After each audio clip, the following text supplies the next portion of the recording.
दोबारा पहुंचा। राधिका के सर्कस में राधिका की बेटी के गले का लॉकेट देने के लिए तभी वहीं पर राधिका ने दिखा दिया। दिव्यम को अपनी 5 साल पुरानी फोटो तो दिव्यम वह फोटो देखकर चौंक गया और राधिका की बेटी भी चौंक गई कि जिसे मैं अंकल कह रही थी क्या यही मेरे पापा हैं।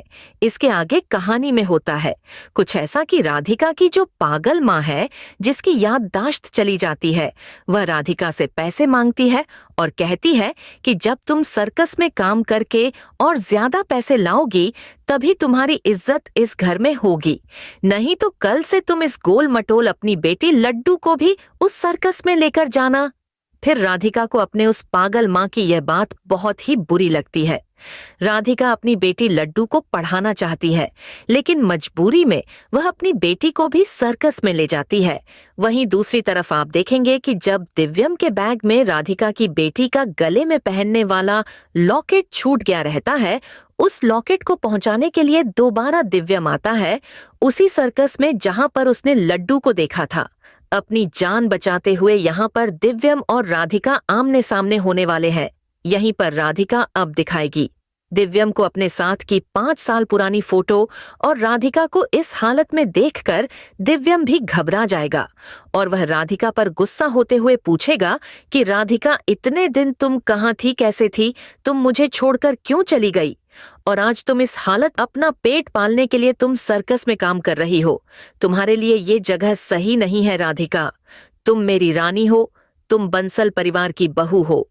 अगर तुम जिंदा थी तो तुम घर क्यों नहीं आई? बहुत से सवाल करने वाला है दिव्यम राधिका से। लेकिन यहाँ पर आप देखेंगे कि राधिका की भी मजबूरी रहती है और वह दिव्यम को पूरी सच्चाई नहीं बताना चाहती। राधिका और दिव्यम की सारी बातें राधिका की बेटी सुनती है तो वह सोचती है कि यह अंकल फिर से यहाँ पर आए हुए हैं जिनकी जान मैं कल मीठा पानी पिलाकर बचाई थी और यह मेरी मम्मी से क्या कह रहे हैं कि तुम बंसल परिवार की रानी हो। अगर ये मेरे मम्मी को अपनी पत्नी और बंसल परिवार की रानी कह रहे हैं इसका मतलब यही मेरे पापा हैं। अपने माता पिता की सारी बातों को लड्डू समझ जाती है। इसके बाद दूसरी तरफ दिव्यम की मां सुजाता अपने बंसल परिवार की इकलौते बारिश दिव्यम के बेटे सोनू को हद से ज्यादा मानती है। उसे पता चल जाता है कि आखिर सोनू अपने मन से दिव्यम के गाड़ी में बैठकर नहीं गया था सर्कस में, बल्कि सोनू की मां ने ही सोनू को उस गाड़ी में बैठने के लिए कह दी थी। यह बात जानकर सुजाता बहुत ज्यादा गुस्सा करती है अपनी दूसरी बहू पर और कहती है कि मेरे इकलौते बारिश, मेरे इस पोते सोनू को ज्यादा तकलीफ मत देना, नहीं तो मैं तुम्हें इस बंसल परिवार में रहने नहीं दूंगी। मेरे बेटे दिव्यम के बाद इस बंसल परिवार का अगला वारिस मेरा पोता, यह सोनू है दोस्तों।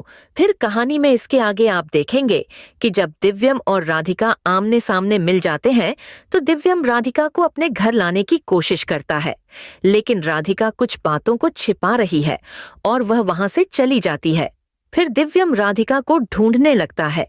आगे दिव्यम को अगर कुछ मिलता है तो वह रहता है राधिका का दिखाया हुआ 5 साल पुरानी फोटो जो दिव्यम और राधिका एक साथ खिंचवाए रहते हैं। दिव्यम उस फोटो को उठाकर हाथों में लेकर राधिका की उन सारी बातों को याद करता है जो 5 साल पहले उसने राधिका के साथ गुजार चुका है। दिव्यम बहुत ही ज्यादा अफसोस करता है कि आखिर राधिका मेरी जिंदगी से दूर चली गई, लेकिन आज मिली तो वह मुंह फेर के कैसे और क्यों चली गई, इसी का जवाब ढूंढने में लगता है दिव्यम। खैर, आप लोगों को क्या लगता है कि राधिका और दिव्यम फिर से एक हो पाएंगे? अपनी राय इस